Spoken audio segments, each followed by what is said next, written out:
तो बच्चों आज हमारा टॉपिक है कि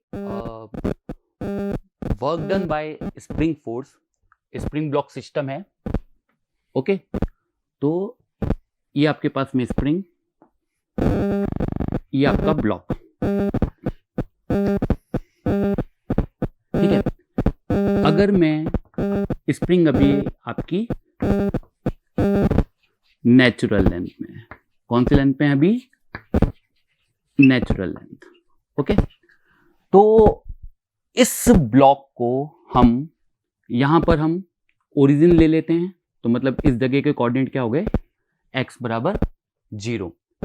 अब इस ब्लॉक को हमें x बराबर x1 तक डिस्प्लेस करना है। कहां तक डिस्प्लेस करना है? x बराबर x1 तक हमें डिस्प्लेस करना है। तो इस डिस्प्लेसमेंट में work done by spring force कितना हुआ और क्या कहते हैं, work done by external force कितना हुआ, वो हमें कैलकुलेट करना है।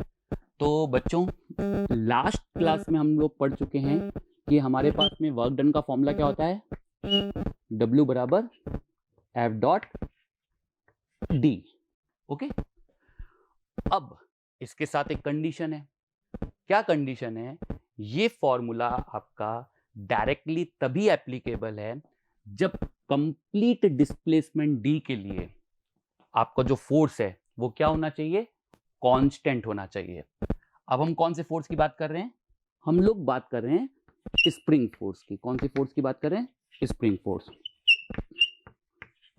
ठीक है, सभी को पता है कि एफ स्प्रिंग जो है वो आपके पास में होता है माइनस के एक्स।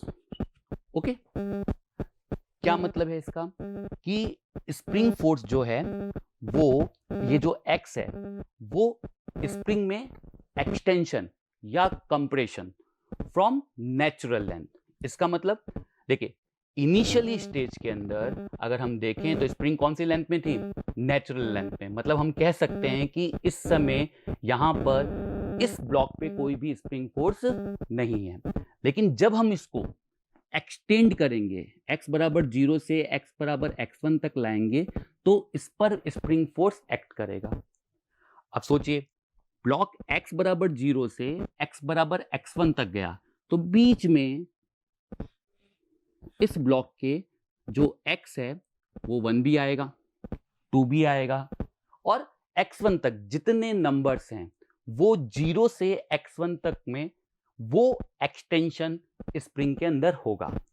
तो क्या यहां से यहां तक जाने में इस पूरे डिस्प्लेसमेंट के लिए क्या स्प्रिंग फोर्स हमारा कांस्टेंट है?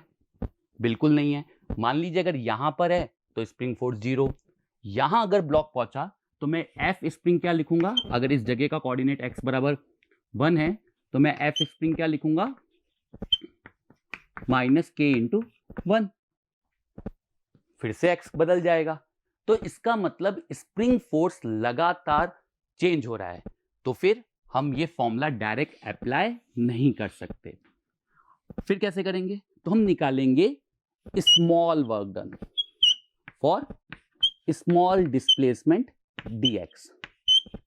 ओके, इस प्रोसेस के लिए मैं मान लेता हूं एट प्रेजेंट, जब मैं स्टडी कर रहा हूं तब at present block is at x बराबर x। मतलब ये जो जगह है यहां पर मैं इसके कोऑर्डिनेट मान लेता हूं x बराबर x।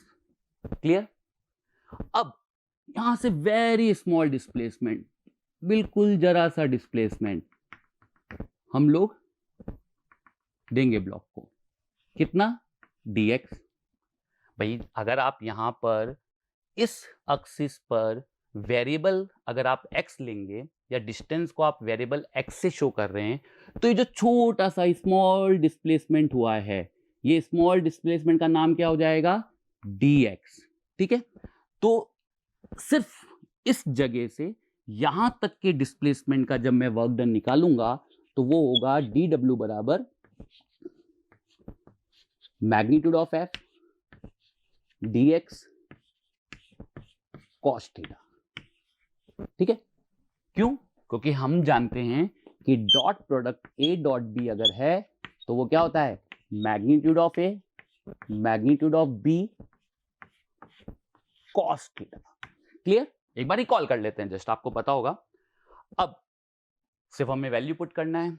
जब आप ये स्मॉल डिस्प्लेसमेंट dx दे रहे थे उस समय स्प्रिंग फोर्स की वैल्यू कितनी थी, कितना एक्सटेंशन हो चुका था स्प्रिंग में, नेचुरल लेंथ से कितना एक्सटेंशन हो चुका था, x बराबर 0 से ब्लॉक कहां पहुंच चुका है, x बराबर x पर, मतलब स्प्रिंग के अंदर एक्सटेंशन कितना हुआ, x एक्सटेंशन हुआ। तो ठीक इस समय जब आपने स्मॉल डिस्प्लेसमेंट dx दिया उस समय आपका स्प्रिंग फोर्स कितना था, kx dx स्मॉल डिस्प्लेसमेंट। हालांकि अगर एक और पॉइंट की बात करें तो जब आपने स्मॉल डिस्प्लेसमेंट dx दिया तब फोर्स चेंज हुआ, कांस्टेंट नहीं है, x बराबर x पर और x बराबर x प्लस dx पर स्प्रिंग फोर्स कांस्टेंट नहीं है। लेकिन इस स्मॉल डिस्प्लेसमेंट के लिए x बराबर x से x बराबर dx के लिए, x प्लस dx के लिए हम मान सकते हैं कि हमारा फोर्स लगभग अप्रोक्सीमेट क्या है, कांस्टेंट। ओके, अब बात आती है एंगल। अब आप सोचिए कि स्प्रिंग फोर्स जब आप ब्लॉक को इस तरफ राइट हैंड साइड ले जाने का ट्राई कर रहे हैं, करिए, देखिए एक बार महसूस कीजिए कि अगर आप इसको ट्राई कर रहे हैं तो स्प्रिंग उसको कहां ले जाने का ट्राई कर रहा है, स्प्रिंग फोर्स आपको कहां फील हो रहा है। तो डेफिनेटली डिस्प्लेसमेंट क्या होता है, हमेशा इनिशियल पोजीशन से फाइनल पोजीशन, ये डिस्प्लेसमेंट वेक्टर। ठीक है, dx जो हमने स्मॉल डिस्प्लेसमेंट दिया और हम फील कर सकते हैं कि स्प्रिंग फोर्स उसके अपोजिट लग रहा है, F स्प्रिंग। क्लियर? तो देख सकते हैं कि दोनों के बीच में एंगल कितने डिग्री का, 180। तो हम यहां लिख देंगे cos 180। क्लियर? और अब टोटल वर्क डन निकालने के लिए हम क्या करेंगे, इसका इंटीग्रेशन। क्लियर? ओके, ठीक है। अब आता है सवाल कि पहले चेक कर लेते हैं कितने वेरिएबल हैं, इंटीग्रेशन करना किसके रेस्पेक्ट में है, x, मुझे लग रहा है एक ही वेरिएबल है, तो आप आराम से इंटीग्रेशन कर सकते हैं।